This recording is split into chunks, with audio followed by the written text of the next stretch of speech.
Everyone was in despair, facing an endless dark corridor, starting to flail around like headless chickens looking for any way out. But it's a mental hospital.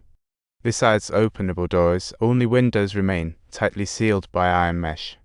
Suddenly, an idea struck. They recalled the upstairs windows without bars and might escape. But Big Jian poured cold water, saying the fourth-floor jump could shatter them. Just then, Lance chimed in. He remembered the sunrise time from the night before, 7:45 a.m., and it was nearly 9 a.m. now. The sky was still pitch black, so they must have been trapped in a time loop, frozen at midnight since they entered the hospital. Everyone suddenly felt defeated, laying down as if waiting for fate to bring them a package at the door. Just as they drifted into sleep, the overhead lights were suddenly knocked down, snuffing out their one source of light. It felt like someone was determined to drag them into the dark.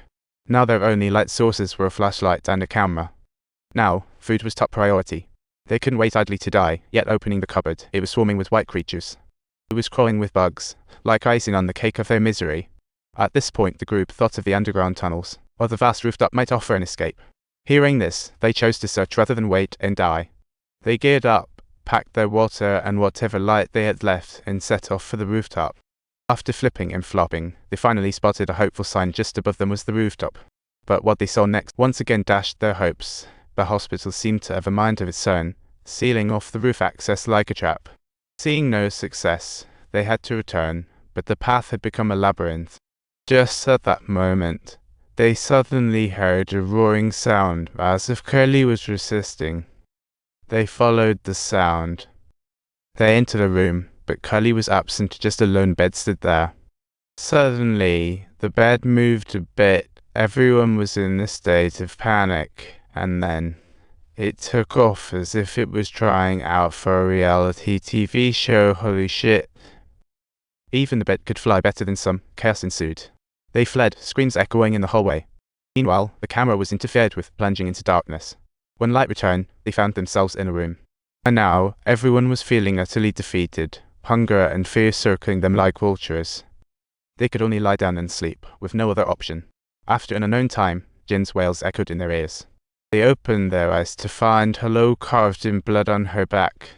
It seemed the hospital's ghosts were eager to say hi. Just as everyone was baffled, the walkie-talkie crackled to life with Curly's voice. Through the static, they could just make out his cry of "I'm so cold." But when Lance tried to press for more, silence fell again. He figured if they were still getting a signal, it meant Curly was close by. Finally, they geared up again, heading out to find Curly, but midway, a figure flitted behind Big Jian. The only one who could possibly show up here was Curly. Without thinking, they raced towards the shadow. But when they got closer, it turned out to be a long-haired patient in a corner, deep in thoughts. Her face was hollow as she silently screamed that sent everyone scattering into panic. Big Mountain and the others got completely separated in the chaos. Without any light source, he was left groping around in the dark, surrounded by unknown fears. As expected, a mysterious force dragged him away without warning. It seems that this elderly man is once again going to fall asleep instantly. Meanwhile, the other three were hiding in a room, completely clueless about what was happening or how long it was going to last. They just had that uncanny feeling that a crowd was lurking nearby, and all they could do was wait. After what felt like ages, amidst the tension, she suddenly found a wristband on her arm, with her name flashing above it. This meant the hospital ghosts had officially registered them as patients, hinting they might never escape. No matter what, they still held on to a glimmer of hope. If they were alive, there had to be a way out. So they set out once again. But as they passed through the corridor, all the nearby doors creaked open like a scene from a horror movie.